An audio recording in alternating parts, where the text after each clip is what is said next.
I'm a bioengineering major, and today I'm going to be talking about the drug that we've developed within the Doyle group to help simultaneously treat diabetes and obesity. And so diabetes and obesity are two of the main sources of morbidity and mortality within the United States. And it is estimated that 37 million Americans have diabetes and that 1 in every 11 adults are considered obese.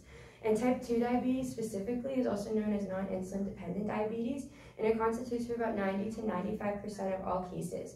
And this also puts a significant dent in the pockets of patients, as diabetic patients have an annual healthcare expenses that are 2.3 times higher than non-diabetic patients. And from 1999 to 2018, the prevalence of obesity increased from 30.5% to 42.4% within the United States. And obesity is also correlated with many prominent causes of death, such as heart disease, certain types of cancer, stroke, and also diabetes. And medical costs for people who are obese was almost $1,500 higher annually compared to a person of a healthy weight. And so the prevalence of these two comorbidities have been steadily increasing throughout the United States. And the most effective treatment for obesity is gastric bypass surgery. And the surgery involves changes to the patient's digestive system to help them lose weight. And it is generally only recommended for patients who have a BMI of over 40 or higher, so it's not necessarily for everybody. And it also is an invasive and expensive procedure. But evidence has shown that patients that have suffered from both diabetes and obesity that have been able to successfully keep off the weight post-gastric bypass surgery has had their diabetes go into remission. And there are other non-invasive pharmaceuticals on the market to treat type 2 diabetes, and the most popular is the GLP-1 receptor agonist. And this receptor functions on the cell surface, and it plays an important role in certain signaling cascades to help lead to insulin secretion when activated. And the Gila monster is a poisonous lizard in western United States that has presented a potential solution for the type 2 diabetes epidemic. And within its venom lies the peptide called exendin-4 or X4, and this is an analog of GLP, so it has a similar structure. And since GLP itself is not sufficient to be able to deliver therapeutically because it breaks down in the body quickly, X4 is able to be utilized because it's able to last longer within the body and be able to deliver a therapeutic effect and therefore insulin secretion. And aside from the treatment of type 2 diabetes, GLP-1 receptor agonists have also shown promise in treating type 2 diabetes as well. Medicines such as liraglutide and semaglutide have shown significant improvements in weight loss relative to earlier analogs of GLP, and semaglutide was originally only prescribed for type 2 diabetes treatment originally. And following gastric bypass surgery, numerous studies have found elevated levels of the hormones GLP-1 and peptide YY, which has been an attractive drug candidate for the treatment of obesity due to its activation of the Y2 receptors in the brain that are involved in food intake. So we wanted to be able to develop a drug to be able to kind of see these elevated levels post-gastric bypass surgery, but without actually having to go through the procedure. And while GLP-1 receptor agonists have been powerful tools to treat type 2 diabetes, it does have its drawbacks, and specifically within gastrointestinal issues. GI disorders was the most frequently reported adverse effects within this type of treatment during clinical studies. And these symptoms included nausea, vomiting, diarrhea, constipation, and indigestion. And nausea was the most common adverse effect within this type of treatment, as 50% of patients are affected. And as I said before, 37 million people are affected by diabetes. So half of 37 million is still a significant proportion of people are suffering from nausea. And a meta-analysis study of the adverse effects of GLP-1 receptor agonists have shown that 5 to 12.5% of patients even had to withdraw to these studies because they could not handle the GI effects. And due to this, some doctors even need to titrate the medicine to be able to have the patient handle it. And interestingly though, a 2019 study showed that the peripheral co-administration of PYY and X4, the GLP analog, resulted in a synergistic effect within body weight and food intake regulation compared to just shown by itself. And on the right here, CFOS studies within the brain of mice has shown greater neuronal activity within areas of the brain involved with food intake.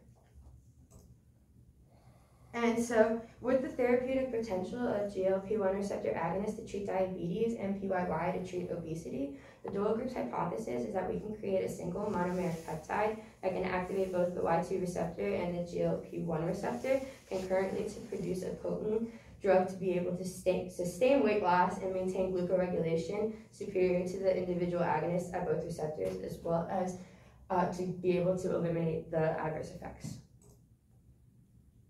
And so before I entered the group in my fall semester, my freshman year, the Doyle group designed their first chimeric peptide as a proof of concept that was able to activate both the GLP-1 receptor and the Y2 receptor based off the sequences of the original peptides. As you can see here, X4 is in blue and PYY is in red. And so it was in EP45, and so the figure on the right here shows that EP45 was able to show some glucoregulation. However, in terms of food intake, it was not able to compare to the X4 market drug and even to co-administration of X4 and PYY from the studies that we showed.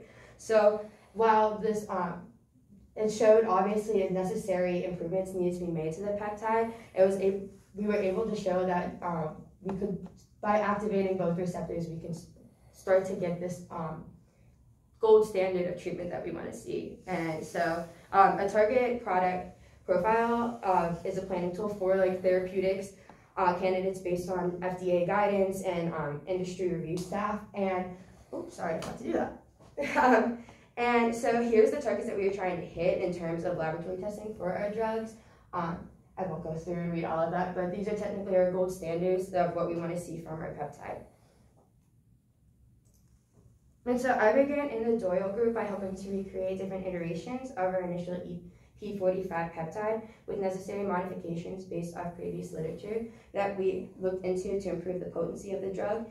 And with each iteration of the EP series, we started to see an improved potency at each receptor. However, it wasn't comparable really to X4 or PY1 market. And so the next peptide that really showed promise was GEP44. And so its structure here is based off of the previous EP series, and we created some more modifications to be able to help improve the structure and to help things such as receptor affinity and be able to improve the potency of the drug.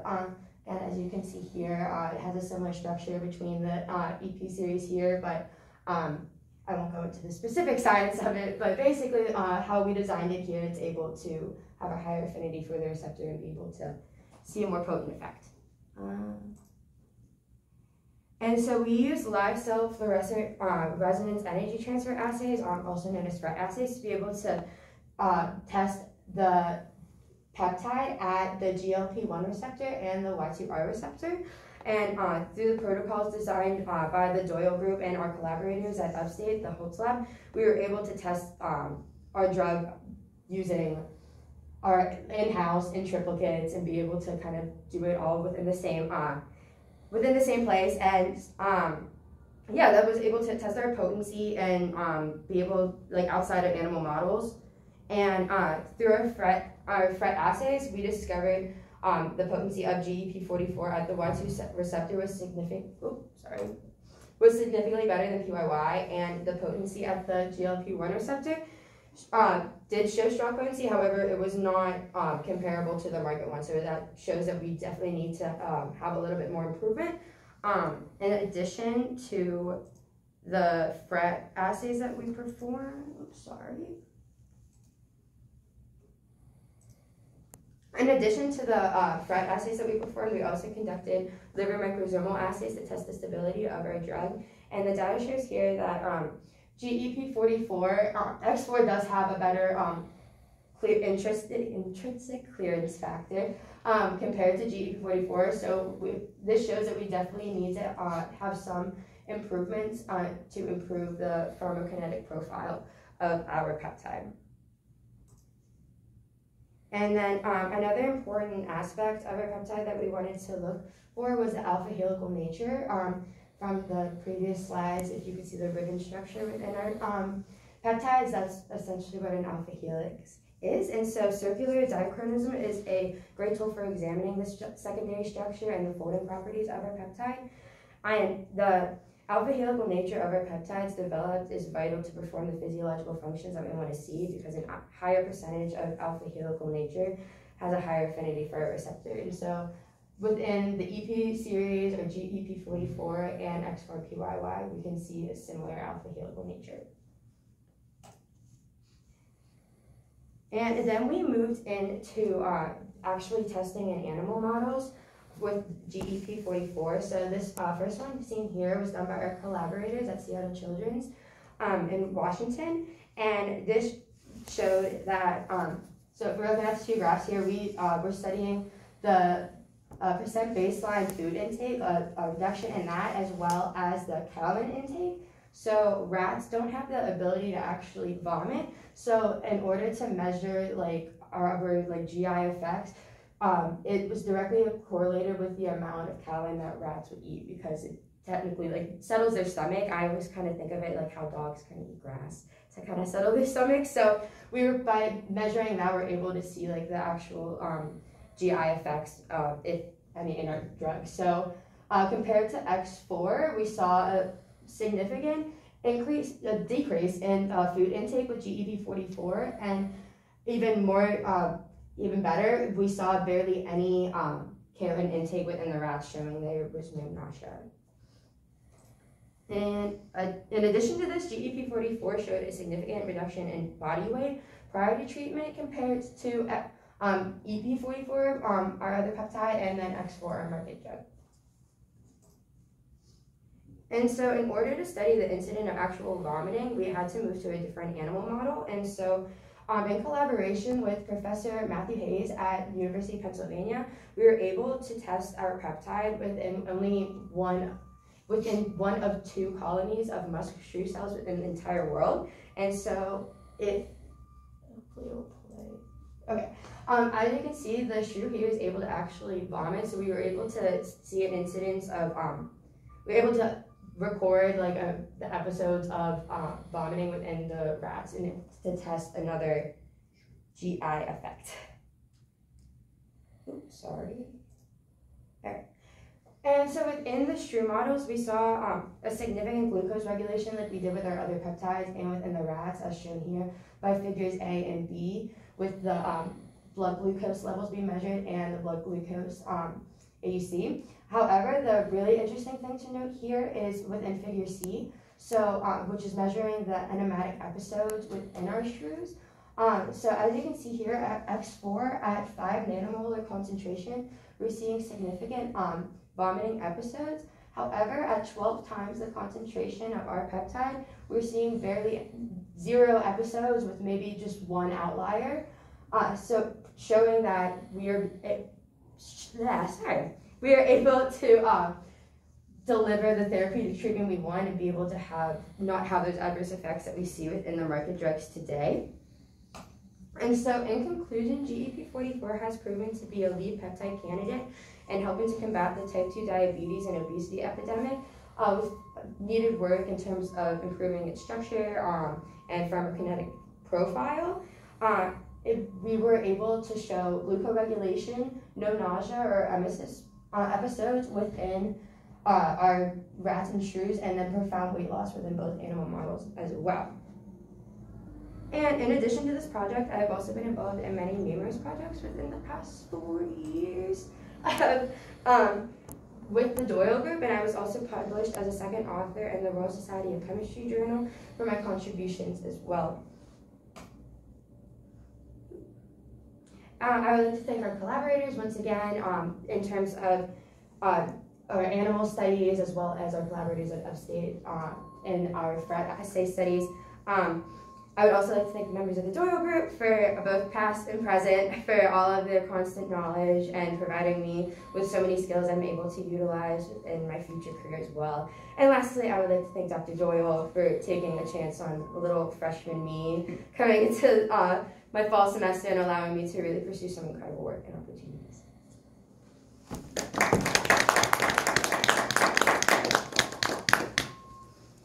Questions? dog's name? Butters. Butters. Can we get a lab dog? I was thinking more like get a lab golf cart. That would be One or nice. the other. I think the golf cart will be cheaper in the long run. So I have a question. Why do you? So when you mentioned the point that rats can't vomit, and higher order species, for want of a better term, like mammals, can vomit, right? So why do you think that is? I don't know. I had this conversation with Brandon the other day. I thought that was like really, I don't know. I thought it was really interesting. I really think about it, I guess. So how do they compensate for it though? Like, I mean, if they eat a poison the same way like a shrew does or you and I would, I mean, our instinct is to throw it back up again, right? You know? And so, and in a way that bypasses absorption, right? And I guess it's less of an issue. So with rats, how do they compensate? If they can't vomit it out, they have to metabolize it, right? Yeah, so that's what, with the kaolin intake, it kind of, it's called pica, right? Pica, Pica, yeah. So that kind of like settles their stomach, I kind of like took it as, and like through their like own metabolism, like I think with I think maybe like it absorbs it. Yeah, I don't know. I kind of saw it as like compared at least to myself to understand it was like how dogs eat grass, but like obviously dogs vomit, so like it kind of. That's good. I think dogs do it to clump it together and to vomit out. I believe the big difference is if you look at the rate of metabolism, rodents have a vastly faster metabolism, and so you'll find that for every cytochrome you have, they probably have 10. And they will just process it quickly enough so that they never had to evolve a gag reflex or a reflex. And I think with mammals, we're more complicated and we have slower metabolism. And as a consequence, we had to evolve a mechanism of not absorbing it in the first place. If we do absorb it too much of it, we're toast. Yeah, I think that's probably a large part of it, right? So the question then becomes, how good, where I'm going, how good are the, so you showed data in the rats that said, oh, it doesn't seem to work as long or for as long in a rat. But when you test it in a shrew or an animal from a functional perspective, it works much better, right? So the question is, how good then do you think rats really are for translating drugs into humans? If we had gone off of your microsome data, we would have walked away. Yeah. Right? Yeah. And so why didn't you walk away if we thought it was an inferior compound? I mean... Well, you did a lot of other essays. So where I'm going with it is, the pharmacokinetics are so different from the pharmacodynamics that you've done, right? They're two very different sides of the coin. And so once you make the drug and you get a pharmacodynamic hit, which you have with GEP44, and we're really excited about GEP44, we now have a huge problem of pharmacokinetics. And so we haven't really scratched the surface of that yet. And based on your data, that's going to be something we're going to have to fix. And when we fix it, we could kill the pharmacodynamics that you've worked really hard to make. And then we're almost back to square one, right? So it's, yeah, we're really excited, but there's still issues and things we need to figure out, right? And that's why we use multiple species, and we look behind the curtains with these assays. But really, until it ends up in a human, we're just not going to know. So we've got to get it into humans, right? And that's going to be the proof. So it's pretty cool. Yeah. Do you guys have questions? You've all heard it a million times. I'm excited about it.